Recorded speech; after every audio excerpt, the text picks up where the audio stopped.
Jesus showed how terrible gluttony is in the story of the rich man, Dives, and the poor man, Lazarus. Dives was so greedy that he wouldn't even give Lazarus scraps of food. When Dives died, he went to hell, while Lazarus went to heaven. Joseph's brothers were so jealous of him that they sold him to traders from Egypt. God punished their envy by blessing Joseph and placing him in a position to later help the very brothers who had sinned against him. Anger is a strong feeling of displeasure that includes wanting to punish someone who has offended us. 1. When a person is angry, he stops thinking clearly. In anger, people say and do things they later regret. Anger can lead to hatred, revenge, fighting, cursing, and even murder. Patience and gentleness are the opposite of anger. Anger is like temporary madness. A person controlled by anger gets upset over the smallest things. He always blames others for his anger and sometimes gets angry even when he's alone. The wrath of man does not work the justice of God. Jas. 1:20.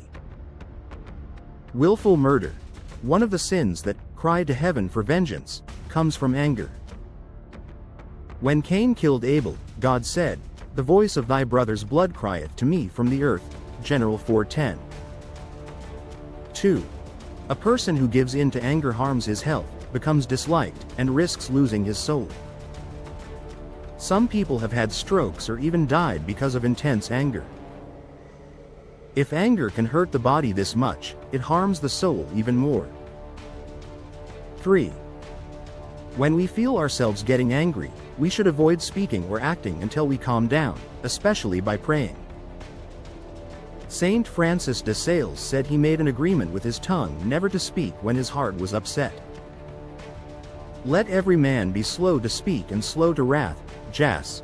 1:19. 4. If we hurt someone through our anger, we should apologize quickly. Do not let the sun go down upon your anger. Ephes. 4:26. 5. A righteous anger against sin or injustice can be good.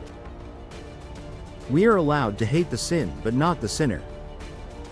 Jesus showed righteous anger when he drove the money changers out of the temple. Scripture says, "Be angry and do not sin." Ephes. 4:26.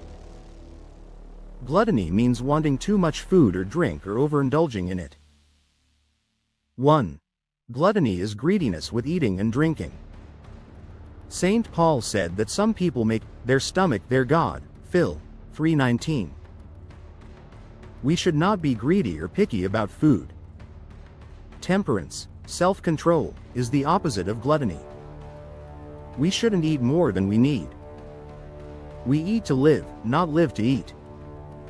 We should avoid food that harms our health, even if it tastes good.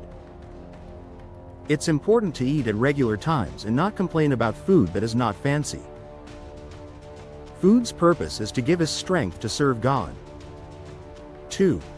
Gluttony can make the mind dull, encourage laziness, and lead to other sinful habits. Drunkenness is especially harmful and often leads to worse sins. When a person is drunk, he loses his ability to think and often acts foolishly. Since reason sets humans above animals, why throw it away through drunkenness? The sensual man does not perceive the things that are of the Spirit of God. 1 Cor. 2:14. Young people should avoid alcohol and smoking until at least age 20 so they are less likely to form bad habits. Envy is feeling upset over someone else's success or good fortune, and wanting to take it away from them. 1. Envy means being unhappy about someone else doing well, as if their success hurts us. It also means feeling pleased when something bad happens to someone else. Envy breaks God's command to love our neighbor. It shows a small, closed heart. The devil envied Adam and Eve. Cain envied Abel. Some people even envy the goodness of others without wanting to improve themselves. This was true of the Pharisees, whose envy led them to plot Jesus' death. 2. Envy leads to gossip, slander, hatred, and scandal.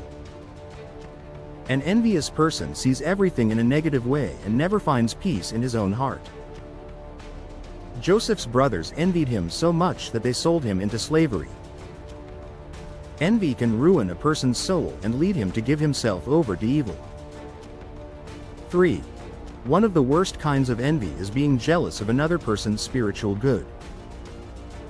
This kind of envy shuts out God's love and welcomes evil. Charity, loving others, is the opposite of envy. Sloth is laziness that makes a person neglect his duties, whether spiritual or earthly. 1. The whole universe is active and full of movement. A lazy person goes against this order and becomes an exception. Go to the ant, O sluggard. Prov. 6-6. The lazy person keeps putting off his tasks until tomorrow, which often never arrives. 2. Some people blame bad luck for their problems, but many troubles are caused by laziness. Hard work and energy are the opposite of sloth. Even in this life, most rewards go to those who work hard. 3. Spiritual sloth is called lukewarmness. A lukewarm person wants God's rewards but doesn't want to put in effort. When something becomes hard, he immediately gives up.